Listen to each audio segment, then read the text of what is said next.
Hey guys, it is Jenna, what is up, and welcome back to the Board Game Garden, and welcome to probably the biggest haul that I've ever had on my channel. I just recently got back from Gen Con, and I have a ton of games that I brought back with me. If you watched my vlog, you might have seen a little snippet of me packing my luggage. I will have that video up here if you want to go check that out.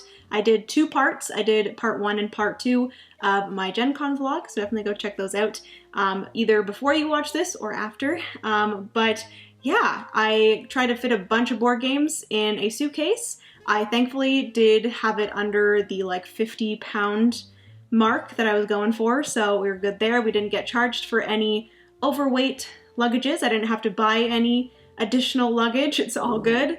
My dogs are down here, so apologies if you hear some dogs.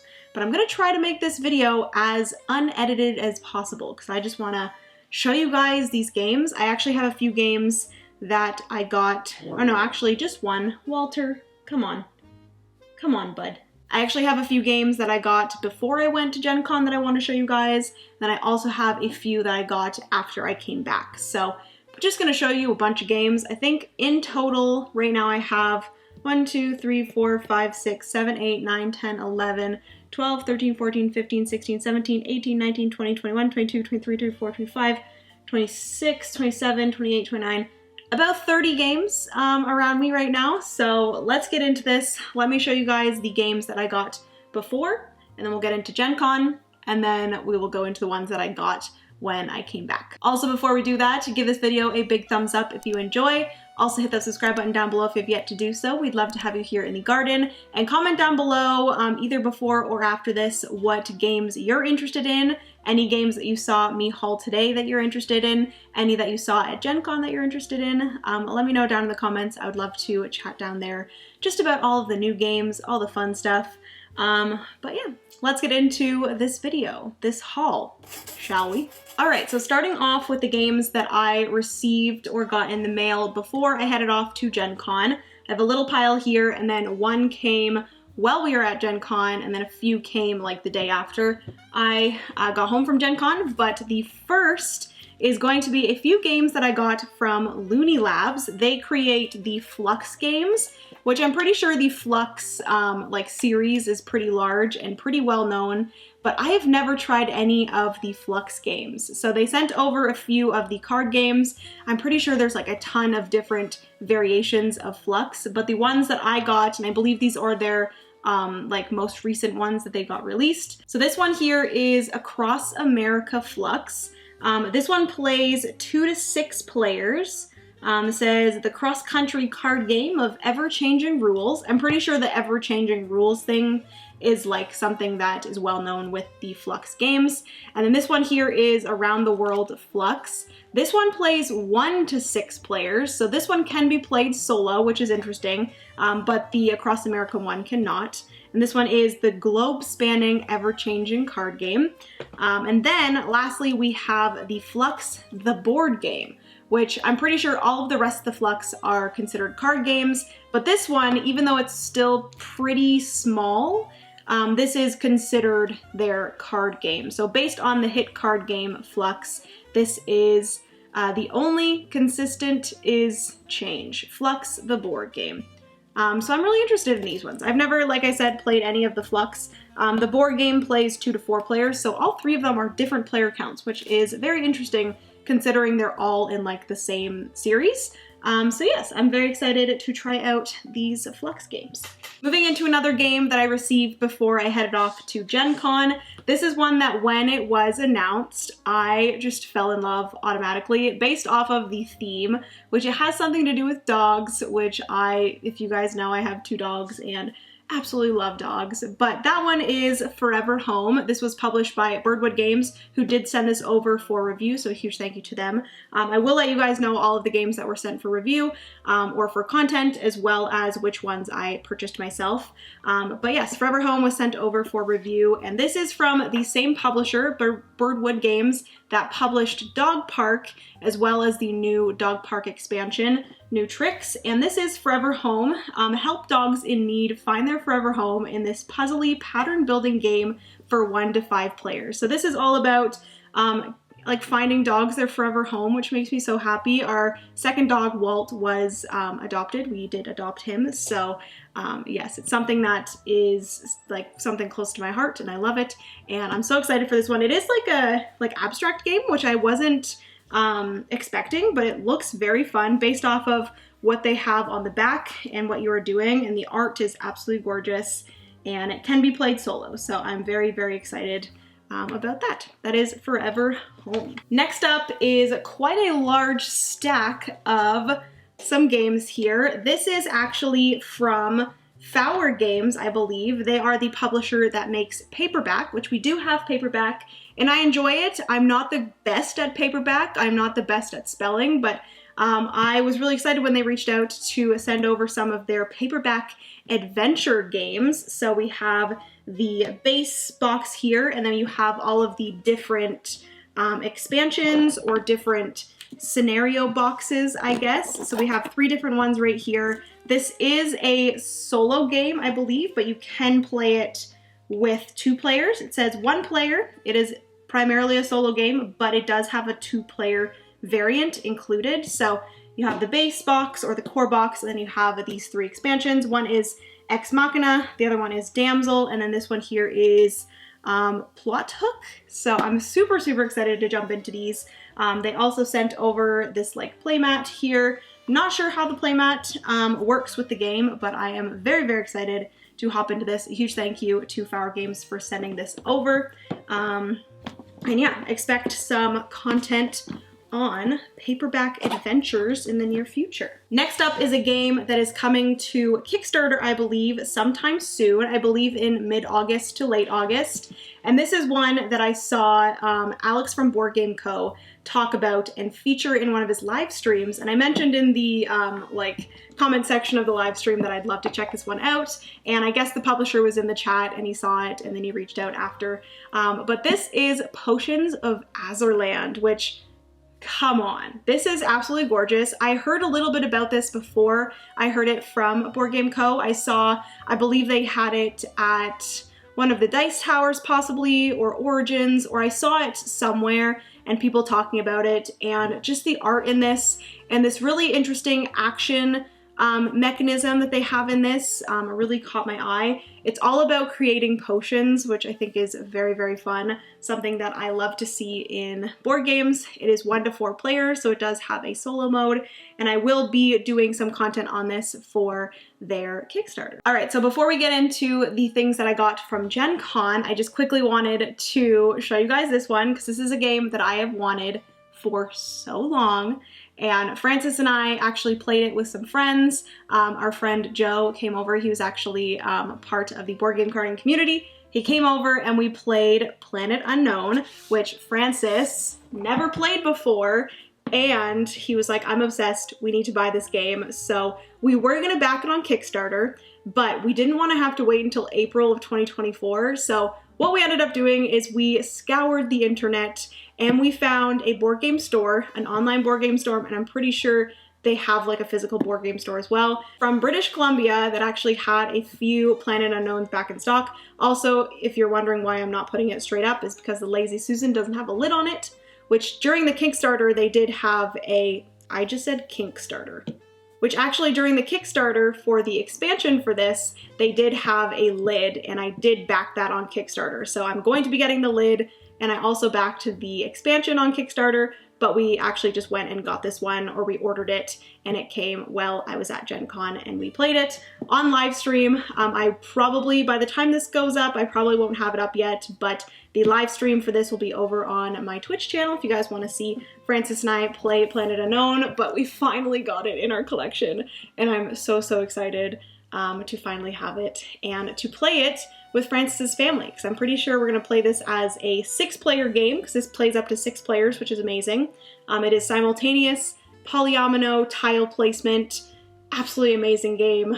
So we're really excited to play this with all 6 of us, probably tomorrow, actually. So yes, Planet Unknown, super pumped. All right, so now it is time to get into all of the games that I did come home with from Gen Con. I'm going to start with these ones over here, which are smaller games, and then we're going to work up to the larger ones over here. So first one, I think I'm going to talk about this one because this one was pretty exciting. I don't know how this happened, but I was invited to the Lorcana launch party on Saturday night of Gen Con.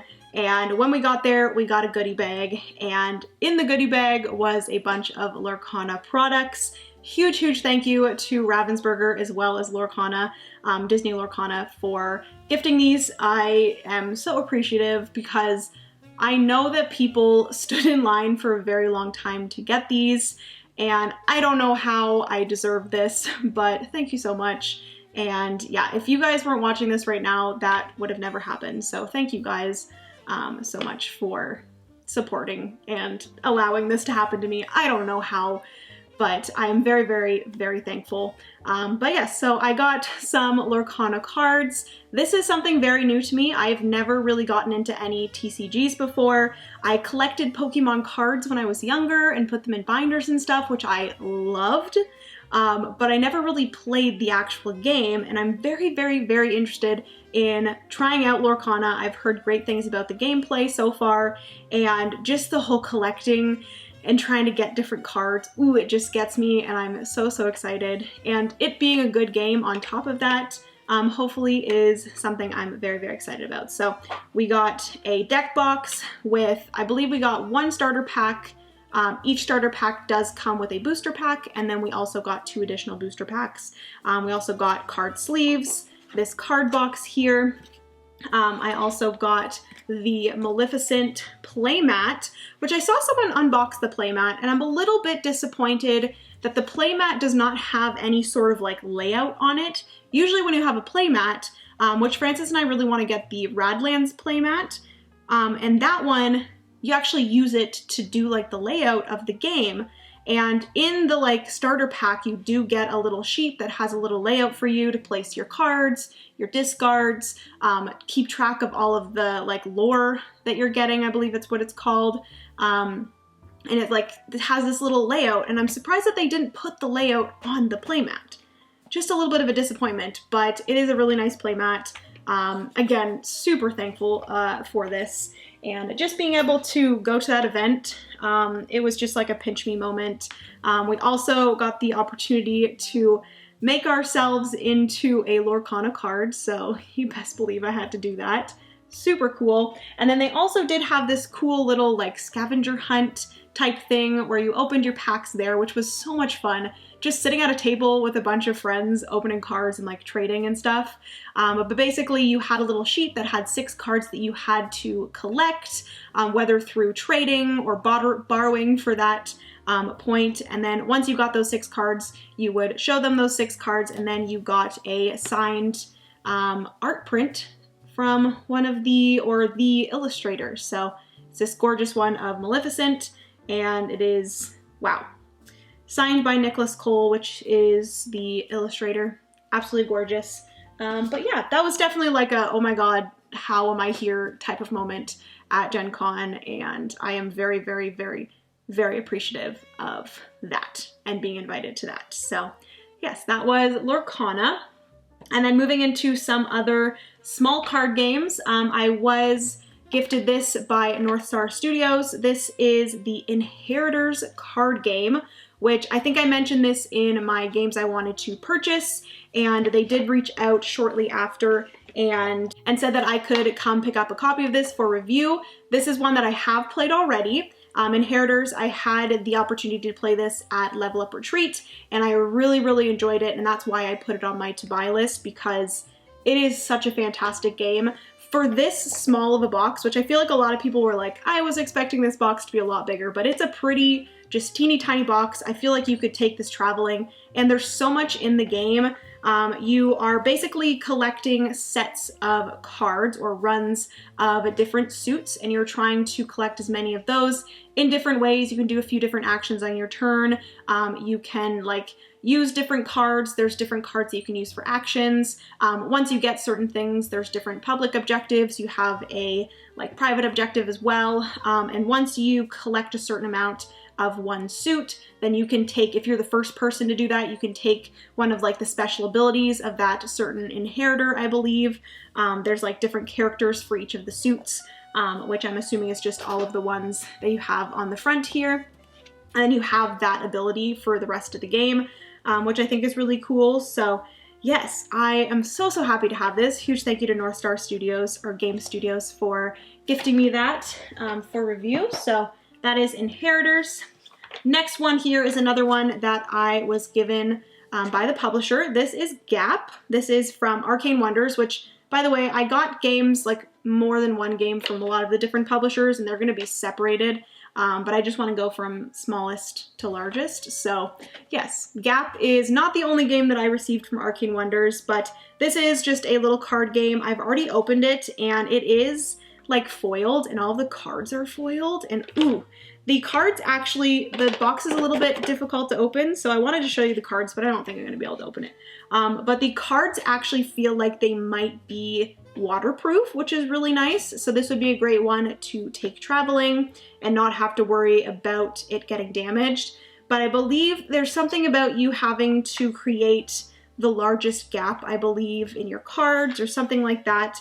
I'm really excited to get this one to the table. I think, again, it's one that you can play up to 6 players, so this will be a really nice one to play with Francis's family or just bigger groups when we have them. So that is Gap from Arcane Wonders. So the next few ones I did purchase myself. This is one that I was super excited about. I think I mentioned this in the games that I wanted to purchase at Gen Con, and that is Aurum. So this one is from Pandasaurus Games. I did purchase this one myself, and it is a trick-taking game that is unlike any other trick-taking game that I've heard of.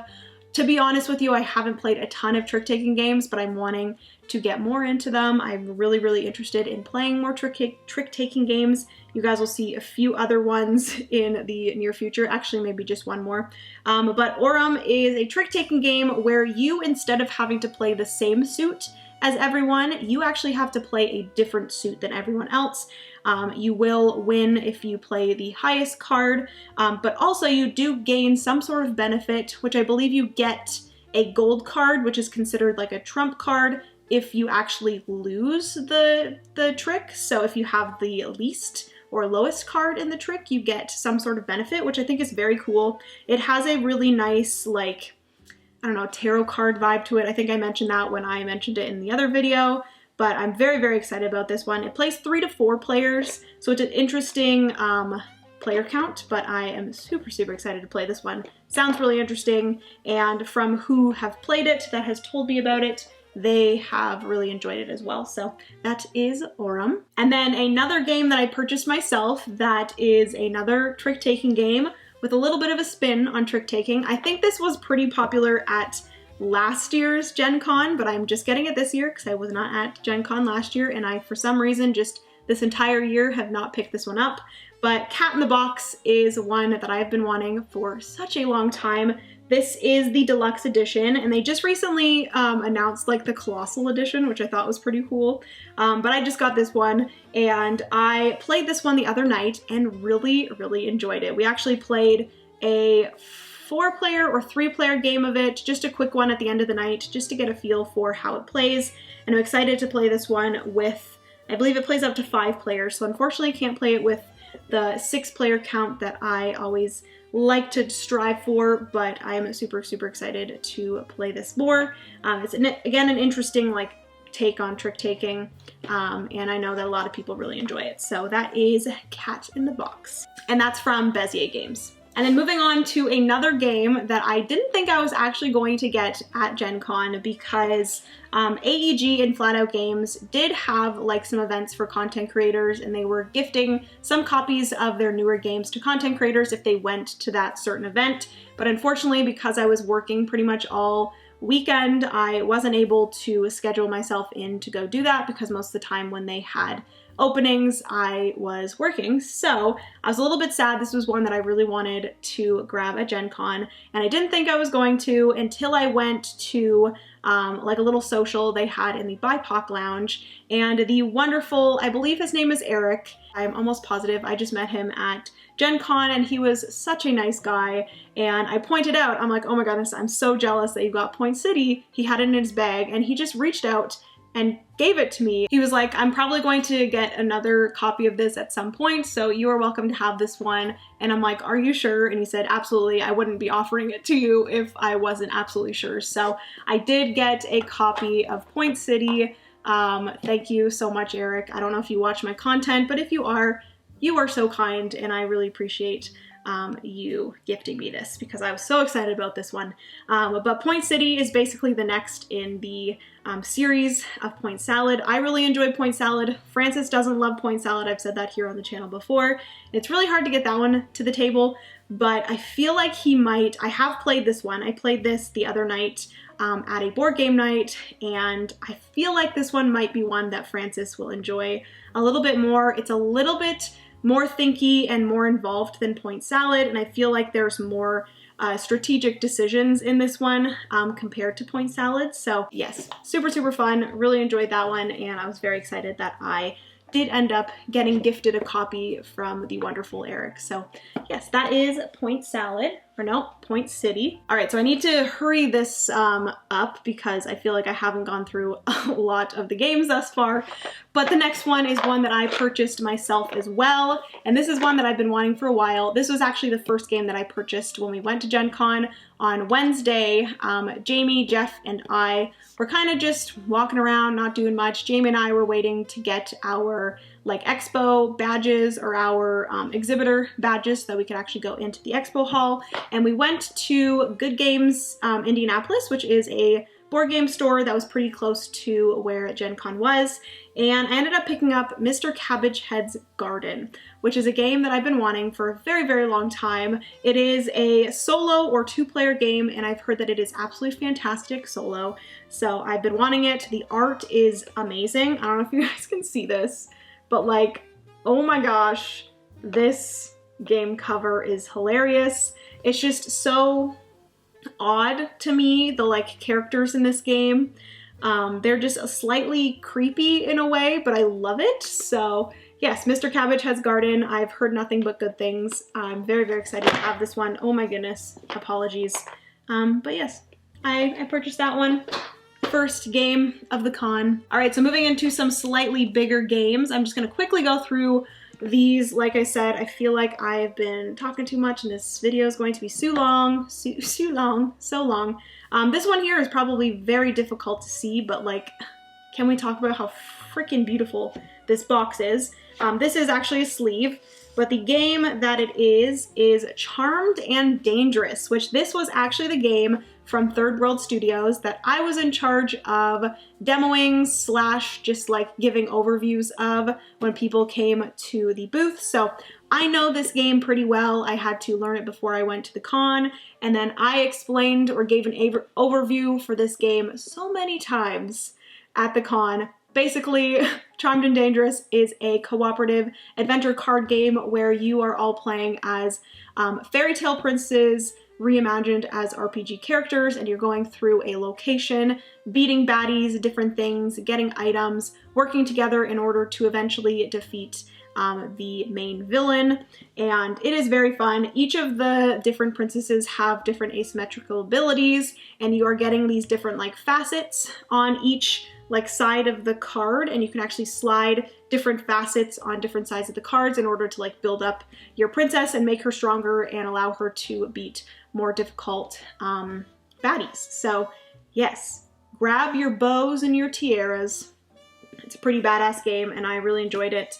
It is 1 to 4 players. This is the like deluxe version, so it does have the sleeve, and it has some like really gorgeous foiled cards. So yes, that is Charmed and Dangerous. That one was gifted to me from Third World Studios, so huge thank you to them. They did gift a few other games that I will be showing you in a second. But the next one is another one that I purchased myself. This is from Oink Games. I feel like a lot of people did purchase this one. This one was one that I had my eye on. I don't actually think I mentioned this in my to buy, but I think we ended up going to the like Oink Games booth, and I didn't want any of the smaller ones. I feel like I have 3 of them. There's probably more that I should try.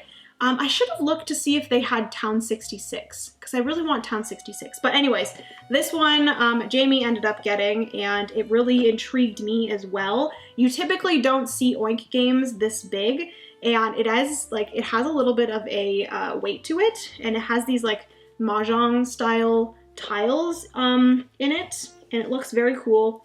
Plays 2 to 5 players, 20 minutes. I've heard some good things about it, so I'm excited for this one. I heard a lot of hype about it, so I was like, you know what?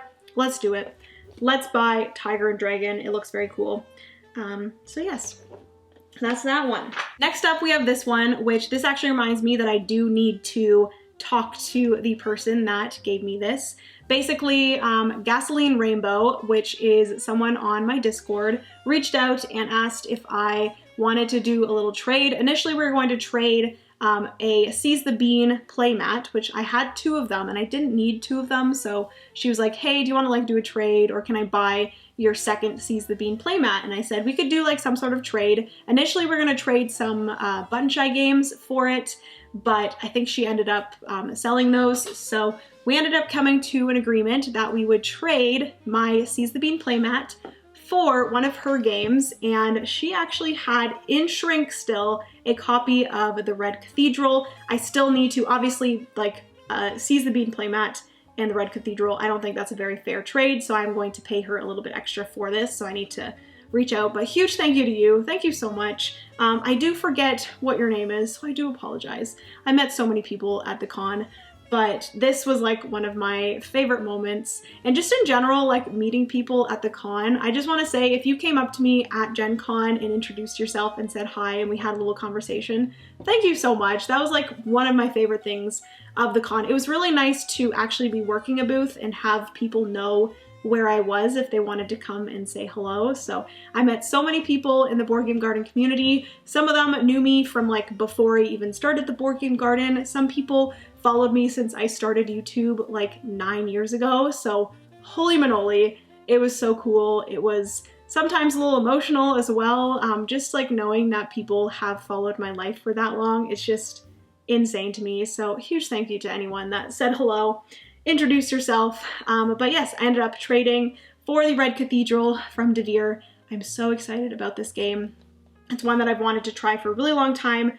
Apparently it's a great solo. It is a like dice mitigation worker placement game, one I really enjoy. So yes, that is the Red Cathedral. Moving into another game that I was gifted. Another person that I did meet at Gen Con was Kirk Dennison. He actually works for Thunderworks Games, and we had been emailing back and forth. I've worked with Thunderworks Games a bit. I just recently covered their Stone Spine Architects game, which definitely recommend checking that one out.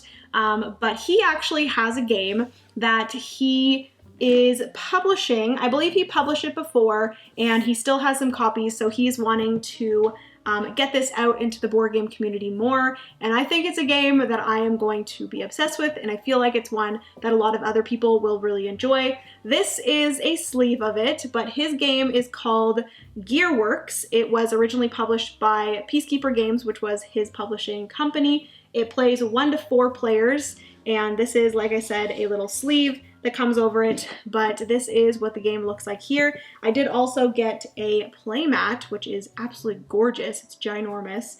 But this game, he kind of explained to me that it's a little bit Sudoku-esque, where you're actually putting out different cards in rows and columns, doing different things. I'm not 100% sure how it plays. I did watch a video of it, but it was a while back. But he finally was able to get me a copy, and I am so excited for this one. Thank you so much, Kirk, for gifting this to me. I'm excited to feature this on the channel and kind of introduce it to you guys, because I think it definitely deserves more attention.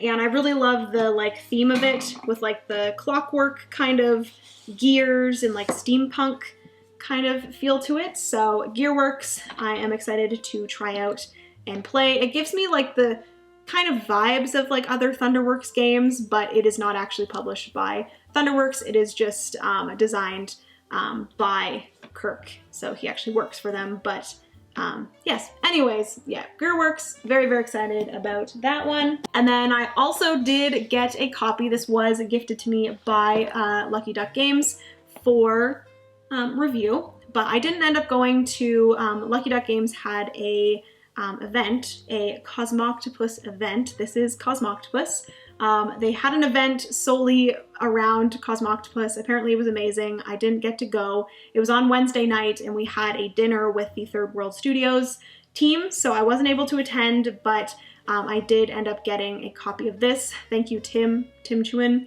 He grabbed me a copy of this for review because he was working the Lucky Duck booth. So yes, this is designed by Henry Audubon. I did meet him at Level Up. He's a wonderful guy, and I'm excited to try out Cosmo Octopus because I've heard nothing but good things. It was another one on my to-buy list for Gen Con, so I'm very, very excited to have a copy. Very excited to play it. It's all about the Great Inky One, which is this cosmic octopus in space, and it's gorgeous. Has a little bit of like astrology vibes to it, which I love, but I also really want one of the octopus plushies, so I might have to end up grabbing one of those somehow. I don't know if you can buy them, but yes, Cosmo Octopus, Henry Audubon, designer of parks. I know it's going to be good. I'm excited about that one. And then lastly, for the smaller box games on this side, I have Mission Control, which I'm surprised I didn't know about this game before. This is a game that was published by Third World Studios. This was gifted to me for working their booth. And this is a cooperative roll and write, but it's real time. It kind of gives me the vibes of like, what is it called? It kind of gave me the vibes of Captain Sonar, where you are working together real time, communicating to do some sort of thing. And each of the people have like a specific different board that they're working on, and they're like talking, and it's very chaotic and stuff. I watched people play this all weekend and it looks absolutely fantastic, and I'm so excited about this. Again, being a fan of roll and writes, I'm surprised I never heard of this, but it is 2 to 4 players, plays in 20 minutes, just a fun, chaotic adventure with friends. I think it's very, very cool. So that is Mission Control Critical Orbit. All right, so we have, I think, 7 more games to go through. We're gonna quickly go through these. First one that I want to show you is a game that I will be featuring on the channel. I will have a Kickstarter preview of this one up at some point. Mycelia is a game coming to Kickstarter. It is a mushroom-themed game, which I'm so excited about. The art in this is absolutely fantastic, and oh, it is 1 to 4 players. Very, very excited to feature this on the channel, so get excited for that. I'll show you guys a little picture of the back there. The board is made out of triangles, and the art is all like hand-painted watercolor art, all the different types of mushrooms. Ooh. But next up are a few additional games from Arcane Wonders. The first one is a game that I had never heard of before, but Bree from Arcane Wonders did show me a little brief overview of this one, and I was like, yes, I would love to try that one out, share it with everyone. So this is Age of Wonders Planetfall. So what I got from it is basically you are exploring a bunch of different planets. Each planet is a deck of cards that you're going through, and you are drafting different cards, and each card is going to be doing something different. There's a little bit of set collection, a little bit of combat, a few different things, and I'm just so really intrigued by this one. So really intrigued. So yeah, it is absolutely gorgeous. All the different planets are like different colors. You have asymmetric abilities. You're going up different tracks.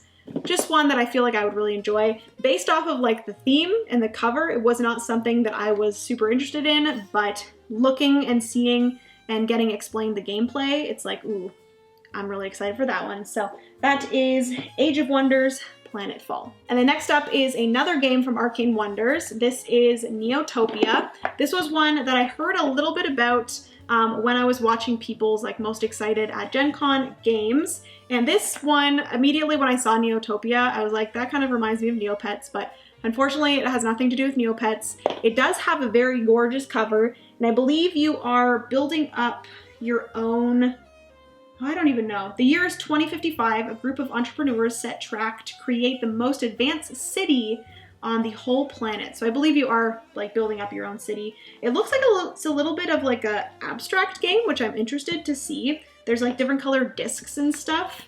And you're like placing the discs onto the board. They're like little circular discs of different colors, like the green, the blue, the purple, and the red.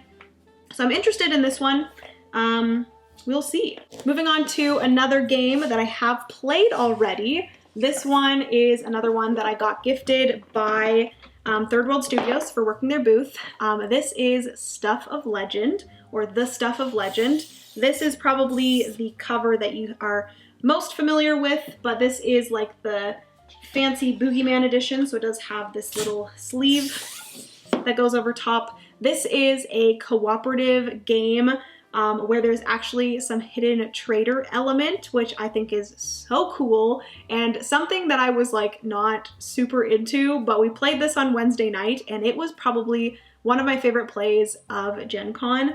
I think it was absolutely fantastic. I was not one of the traitors, thankfully, so I don't know if maybe I would not like it as much if I was the traitor, because I'm not very good at traitor games and like lying and trying to like bluff and stuff. So yeah, I really love the story of this one, where there's a little boy, he gets stolen by the boogeyman, and everyone is an asymmetric character of one of his toys come alive to try to save him.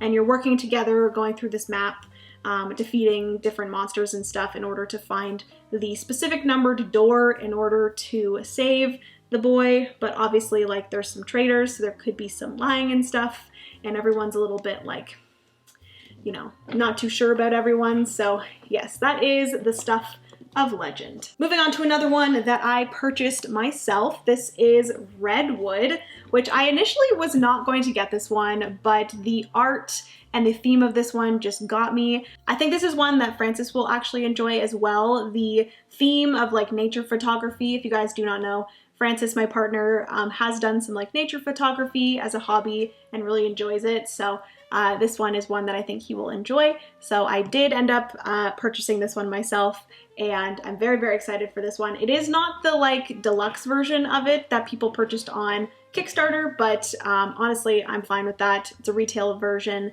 and just the art and like the look of the game where you're trying to take pictures and stuff like that, I'm very, very excited about. So that is Redwood by Sit Down Games, I believe. All right, we're getting close to the end. The next one is a bigger game. We're getting into the bigger boxes here. This was another one that was gifted to me by North Star Game Studios. This is Isla and Something Shiny, or Isla and Something Shiny. I think it's Isla and Something Shiny. But this one is a solo-only game that you will be going through this story. And I think this one is going to be a perfect, like, just me going through a campaign type of game. I've been looking for a campaign that I can play solo. I could play a few of the games, like campaign games that we have solo. I could play Sleeping God solo, maybe Lands of Galzier, but I really wanted a campaign game that was solely like solo. So this one fits that perfectly. The theme of it and the art in it is absolutely gorgeous, and I'm so, so excited about this one. So expect some content for this. I might do some live streams for it. So yes, that is Isla and Something Shiny. And then another big box, I believe this is the exact same size as the Isla and Something Shiny, but this is a big, like, I don't even know, it's like a all-in kind of box for Roleplayer. I did go over to the Thunderworks Games booth, and I did see Kirk, and he asked if I wanted anything, if there was anything that I hadn't gotten, and I mentioned that I really wanted the second expansion to Roleplayer called Friends and Familiars, Fiends and Familiars expansion. So I said I didn't have that one. We had the Monsters and Minions expansion, and he actually pointed out this, which is not everything. It is actually just a box that you can fit everything in that includes the Fiends and Familiars expansion. So he asked if I wanted this, and I said I would love that. I don't know how I ended up fitting this in my suitcase along with everything else, but I did, and I'm excited to put the base game of Roleplayer in here, as well as the Monsters and Minions expansion. He did gift me a few other things for Roleplayer because Francis really enjoys it. So yes, I'm excited to like have this treasure trove for one of our favorite games that we like to play together. So that is the Roleplayer, I don't even know, treasure box, I guess. Huge thank you to Kirk for that. I really, really, really appreciate it. But yes, I believe that is everything that I got from Gen Con, but I do have a few other games here that I got when I came home. The first one is this right here. This is the Mythic Mischief Volume 2. They are, Ivy Studios or Ivy Games are doing a Kickstarter campaign for this in September. I believe it's September 12th. And I will be doing a little bit of content for this at the end of August that I'm very excited about. I've been hinting a little bit at it, but basically Mythic Mischief Volume 2 is taking Mythic Mischief, which originally that one was students at a library of a magical school. This one is just a retheming with more factions. So this one, you are in the garden of the school, and there are 4 new factions that are kind of like garden themed, which I am absolutely obsessed with, being the board game garden. This makes me so happy. There are the werewolves, the fairies, the gnomes, as well as the gargoyles. They're all kind of like outdoor garden themed factions, and this has been a game that I've really been enjoying. I played it solo on stream, and I do want to play this 2-player. I will have to start practicing 2-player. So I will be doing that within the next few weeks leading up to the end of August. But yes, that is Mythic Mischief Volume 2. Next up is one that a lot of people were actually picking up at Gen Con. I didn't pick it up at Gen Con because I knew I had this on the way, but that is Dixit Disney. This is Dixit with a Disney theme. Pretty much the exact same game, but all of the cards are like Disney themed, obviously, and the cards, I went through them, absolutely stunning. I'm so excited to play this. It does play up to 6 players, I believe, so I am super excited. Maybe we'll play this tomorrow with Francis' family. We do really like to play Dixit, so it'll be one that I will play. This one was sent over by Asmodee Canada, so a huge, huge thank you to them. But yes, that is Dixit, Disney edition. And lastly, this was one that I knew I was getting at some point, but I wasn't expecting it so soon, and I'm so excited about this one. It is a food-themed game. I don't know if a lot of people know about this game, but I believe they are fulfilling this on Kickstarter. There's a whole story behind this, which I think is absolutely amazing, but this is Sweet Mess, which this is a game by Fantasia Games. If you guys don't know that publisher, they are pretty well known for Unconscious Mind just recently, Endless Winter, different things like that. And basically what happened was this game was designed by one of the designers at Fantasia Games, and he was having it published by a different publisher, and unfortunately with the Kickstarter, the publisher was unable to fulfill, and he was like, I don't want this game to die, I don't want it to like stop. So what they ended up doing is they ended up taking over the Kickstarter. They put out a lot of money in order to finish up this, and I think it's absolutely amazing that they did that. I'm so, so excited to check this game out and share it with you guys. It is a like pastry competition game, which I think is freaking awesome and like a theme that I've been wishing and hoping for. It's called Sweet Mess Pastry Competition, published by Fantasia Games and PIKA Games. PIKA Games actually has Flow coming out a little bit later this year as well. But this is one that they are working to fulfill very soon, and I am super, super excited to open this up and try it out and share with you all. So that is Sweet Mess. All right, friends, so that is going to be everything for today's haul. Apologies if this is a very long video, but I had a lot of games to show you guys. I now have a lot of games to play. I will say I've gotten a few of these played already, so that is awesome within the last few days. So that is good, but I have a ton more to get played and share with you all. So get excited about content on all of these games in the near future. Again, a huge thank you to all of the publishers that did gift copies of the games for review to the Board Game Garden. Really, really appreciate it. Hopefully you guys enjoyed. If you did, give it a big thumbs up. Also hit that subscribe button down below if you've yet to do so. We'd love to have you here in the garden. Be sure to comment down below any of these games that you guys want to see first. Is there any games that you want me to play right away and cover right away? I'd love to know. Any games that you guys want to see me live stream over on Twitch or here on YouTube, let me know. And yeah, what games did you pick up at Gen Con if you went? What games do you want to pick up now that some of these are coming to retail? Let me know down in the comments. I would love to chat down there, but that is everything for today's video. I love you guys so, so much. Remember, you are somebody's reason to smile, and I will see you guys in the next board game video. Bye, friends.